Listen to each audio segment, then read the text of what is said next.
Hello, folks. Just an update on what's happening with this coronavirus. Seems the creator of U.S. Bioweapons Act says coronavirus is biological warfare weapon. This is put out by Hedge. In an explosive interview, Dr. Francis Boyle, who drafted the Biological Weapons Act, has given a detailed statement admitting that the 2019 Wuhan coronavirus is an offensive biological warfare weapon, and the World Health Organization already knows about it.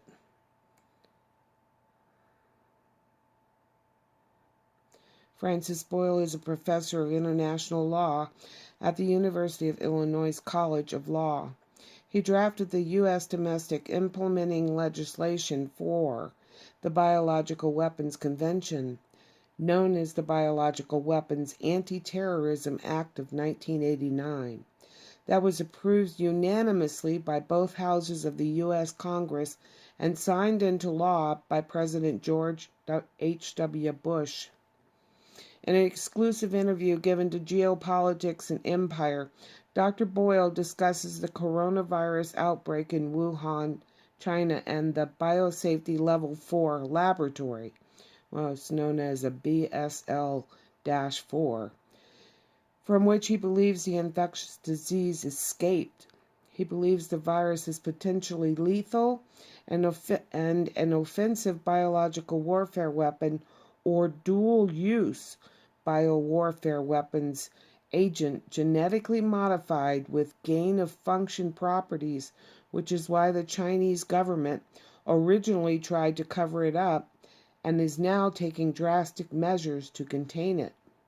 The Wuhan BSL-4 lab is also a specifically designated World Health Organization, or WHO, research lab, and Dr. Boyle contends that the WHO knows full well what is occurring. This is pretty earth-shaking. Dr. Boyle also touches upon Great Game India's exclusive report, Coronavirus Bioweapon, where we reported in detail how Chinese biowarfare agents working at the Canadian lab in Winnipeg were involved in the smuggling of the coronavirus to Wuhan's lab, from where it is believed to have been leaked.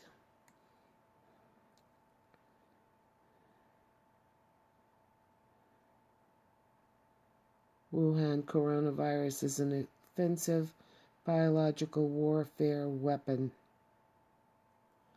Dr. Boyle's position is in stark contrast to the mainstream media's narrative of the virus being originated from the seafood market, which is increasingly being questioned by experts. Recently, American Senator Tom Cotton of Arkansas also dismantled the mainstream media's claim on Thursday that pinned the coronavirus outbreak on a market selling dead and live animals.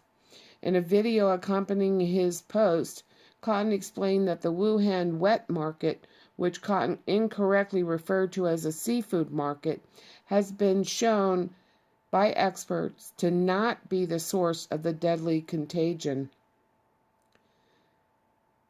Cotton referenced the Lancet Study, which showed that many of the first cases of the novel coronavirus, including patient 0, that means the first one, had no connection to the wet market, devastatingly undermining mainstream media's claim.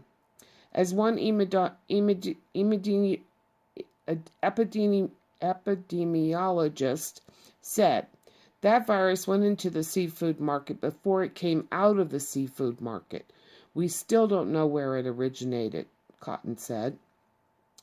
I would note that Wuhan also has China's only biosafety level 4 super laboratory that works with the world's most deadly pathogens, to include, yes, the coronavirus.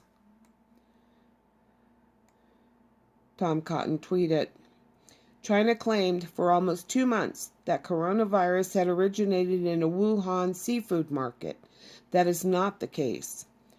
The Lancet published a study demonstrating that of the 40 original cases, 14 of them had no contact with the seafood market, including patient 0.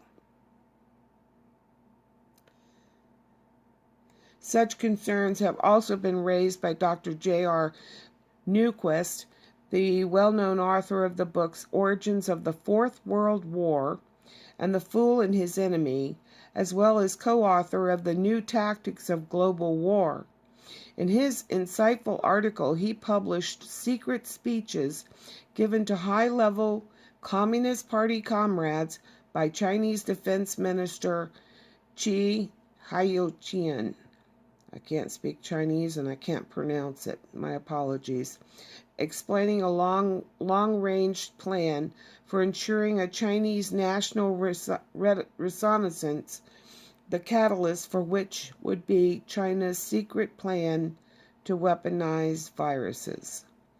Newquist gave 3 different data points for making his case in analyzing coronavirus. He writes, the third data point worth considering, the journal Great Game India has published a piece titled Coronavirus Bioweapon, How China Stole Coronavirus from Canada and Weaponized It. The authors were clever enough to put Khan's virology journal article together with news of a security breach by Chinese nationals at the Canadian P4 National Microbiology Lab in Winnipeg, where the novel coronavirus was allegedly stored with other lethal organisms. Last May, the Royal Canadian Mounted Police were called in to investigate. By late July, the Chinese were kicked out of the facility. The chief Chinese scientist was Dr. Xiangguo,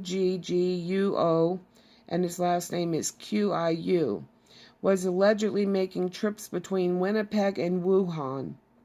Here we have the plausible theory of the corona organism's travels, first discovered in Saudi Arabia, then studied in Canada, from whence it was stolen by a Chinese scientist and brought to Wuhan.